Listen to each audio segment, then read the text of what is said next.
நிறைய இடத்துக்கு எக்ஸ்போர்ட் ஆகுது, ஃபாரின் எக்ஸ்போர்ட் பண்றாங்க. ஒரு ஒருத்தருங்க வந்து ஒரு 200-300 கிலோ இருக்காங்க.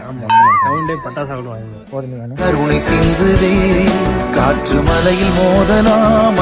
நண்பர்களே, இந்த பிக் ஃபார்மோட சிவசாமி யாருன்னா, இதோ நம்ம பின்னாடி வராது, இவர் தான் நம்ம சிவசாமி. இவரை தான் இதெல்லாம் பார்த்துக்கிட்டாரு. இப்போ அவருக்கு லஞ்ச் டைம்னால சாப்பிட போகிறாரு. நாங்கள் நண்பர்களே எப்படியோ ஃபார்ம்லாம் சுற்றி முடிச்சுட்டு வந்துட்டோம். வர வழியில் பார்த்தா ரொம்ப அருமையான சீனரியாக இருந்துச்சு. அப்படியே பார்த்தோன்னா இந்த முனீஸ்வரம் கோயிலுன்ற ஒரு கோயிலுக்கு வந்தோம். உண்மையிலே சூப்பராக இருந்துச்சு. ரொம்ப பழமையான கோயிலுங்க. நானும் சின்ன வயசுல நிறைய வாட்டி வந்திருக்கேன்.